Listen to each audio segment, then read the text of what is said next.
Bewazi ukuthi sonke nje empilweni kunefihlo ekufanele sithole. Kunefihlo ekufanele siyazi.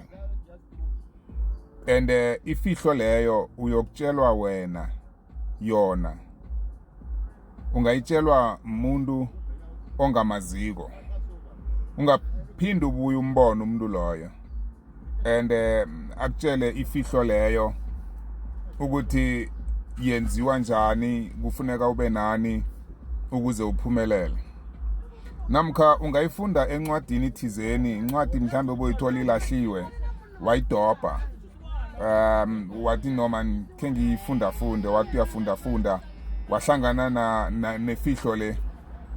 And kwesinye isikhathi wathi useteksini nje uzihlalele abantu bayazicocela bakhuluma indaba zabo.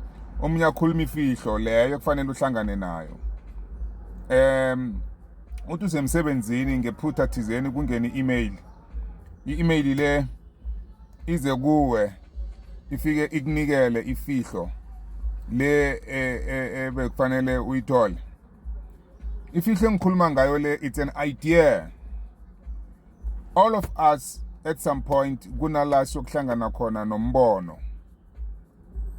And umraro wethu ukuthi nawuhlangana nefihlo le embono, which is an idea, ukhabela ukuyitshela abantu. Nayi problem. So khaba ukuyishare, ukwazisa abanye ukuthi wena uhlangabezane nefihlo yipi, ifihlo enjani. Ngesikhathi ifihlo yakho akube ifihlo yakho, abantu bangazi ukuthi ezinye zezinto ukhona ukuzenza njani, ukhona ukuphumelela ngazo njani, because ifihlo yakho onikelwe yona. Khona nje akhe sithi sonke siyasazi spice se Kentucky Fried Chicken. Ngubani osazokuya yokuthenga iKFC? Ngoba sonke sizenzela and we know ifihlo yakho. Ngubani nje ongangitshela ukuthi ama sachets we soft drink yakwa Coca-Cola nabafikako kufakweni ngaphakathi?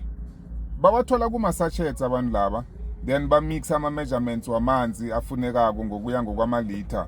After that bese kuphuma insero ziyapackage ziyavalwa ziyakhamba ziyentolo. No one knows what's happening because it's their secret. Ngubani owazi imfihlo zemizi yabantu abasibabiza ukuthi ma millionaires, ma billionaires? Banemfihlo ezibenzela imali. Akunanyoka at all, nothing. Well, it ingatsho njalo because I don't know, mhlamba abanye abantu banazo. So, but what I'm saying mina now is omunye nomunye wethu kunelanga la ayokuhlangana khona nefihlo yakhe anikelwe yona yena. And kufanele ibe ngeyakho. Ungayitshela abantu.